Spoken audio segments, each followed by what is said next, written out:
Bon, tu risques de taper un contrôle fiscal si tu ne fais pas attention à ces erreurs en micro-entreprise. Pars du principe qu'en 2026, en micro-entreprise, les contrôles fiscaux explosent. Avant, c'était les gens qui étaient les plus sauvés. Maintenant, les micro-entrepreneurs se font tous rattraper par des contrôles. Et il faut que tu comprennes que le contrôle fiscal moderne n'est pas un être humain. C'est un algorithme qui va croiser toutes tes données. Donc en fait, on va regarder ton compte URSSAF, tes impôts, ta TVA, même toutes tes banques et aussi tes réseaux sociaux. Et dès qu'il y a la moindre incohérence, tu te fais repérer et c'est à ce moment-là que tu vas recevoir un contrôle fiscal. La première erreur, c'est l'incohérence au niveau de l'URSSAF et tes impôts. Peu importe si tu payes de l'impôt sur revenu ou pas, pars du principe que chaque année, que tu coches le versement libératoire ou pas, tu es quand même obligé de déclarer ton chiffre d'affaires au niveau des impôts. Pas les impôts professionnels, les impôts particuliers, donc de tous les Français. Donc admettons tu fais 35 000 euros, ça c'est ce que tu as déclaré à l'URSSAF. Donc le mieux c'est que tu ailles sur ton site auto-entrepreneur.ursaf, tu additionnes tes déclarations URSSAF de l'année avant évidemment de valider tes impôts. Moi je te conseille quand même, on en reparlera dans cette vidéo un petit peu plus tard, mais d'utiliser un logiciel de comptabilité. Ça coûte quasiment rien et au moins tu es sûr qu'à la fin de l'année, ce logiciel-là te donne le bon chiffre d'affaires que tu as déclaré à l'URSSAF. Pas besoin de calculer à la main. Et surtout pars du principe que si admettons tu déclares 35 000 euros à l'URSSAF et que tu te trompes, tu déclares au niveau des impôts, tu mets par exemple 36 000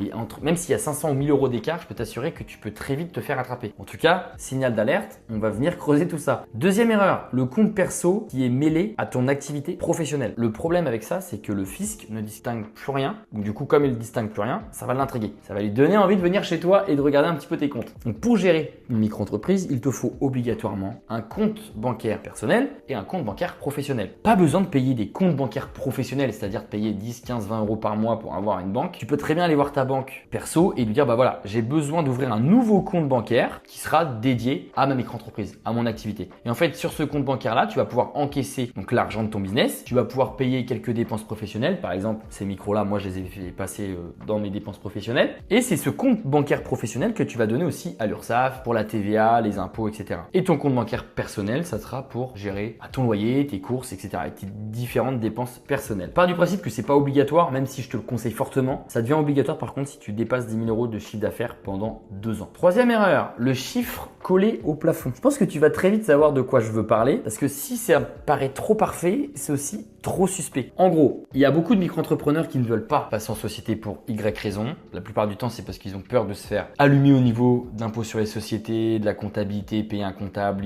bilan comptable, etc. Quand vous faites du service, donc de la prestation de service, le plafond de chiffre d'affaires, c'est 83 600 euros. Donc du coup, ces petits malins, qu'est-ce qu'ils font? Année 1, ils vont se dire, oh j'ai fait 80 000 euros. Année 2, oh j'ai fait 79 000 euros. Année 3, j'ai fait 83 000 euros. Et en fait, chaque année, on est autour des 83 000 euros, mais on les dépasse jamais. Et du coup, ils vont reporter les factures pour rester justement sous le plafond du chiffre d'affaires, pour rester tout le temps en micro-entreprise. Donc ça, par contre, c'est illégal. Et pour le coup, si vous vous faites rattraper, vous pouvez prendre très cher. Donc faites très attention à ça. Et d'ailleurs, l'inverse te grille aussi, c'est que si tu as une baisse brutale et inexpliquée, pareil, le fisc va se dire, c'est bizarre. L'année dernière, il gagne 90 000 euros. Cette année, il en gagne que 17 000. C'est assez étrange. Donc ça, le fisc compare ton activité aux moyennes de ton secteur. Si par exemple, tu es freelance graphiste, le chiffre d'affaires moyen, ils vont dire c'est 25 000 euros. Et que toi, tu fais genre 4 000 euros, bon, ils vont se dire c'est bizarre. L'erreur numéro 4, le seuil de TVA franchi. En fait, le vrai danger, c'est pas le plafond de chiffre d'affaires, c'est de dépasser le seuil de TVA. Pourquoi? Parce que là, il y a un vrai danger. Parce que si tu dépasses 37 500 euros, logiquement, dès le lendemain de ton dépassement, tu es obligé de facturer la TVA à tes clients. Si tu oublies et que du coup, je sais pas, tu t'en rends compte dès que tu as facturé 43 000 euros, eh bien ça veut dire que tu vas devoir payer la TVA de ta poche et de la redonner quand même à l'État. Ou alors, il faut renvoyer des mails à tes clients et dire, bah voilà, j'ai besoin de vous refacturer la TVA. Donc bref, tu vas passer pour un peintre et surtout, c'est à ce moment-là que tu vas te taper des majorations et des pénalités. Donc clairement, regarde ton chiffre d'affaires. Dès que tu te rapproches de 36 000, commence à regarder toutes mes vidéos où je parle de TVA et ensuite, à partir de 37 000, tu vas commencer à pouvoir facturer la TVA à tes clients et comme ça, au moins, tu n'auras pas de problème.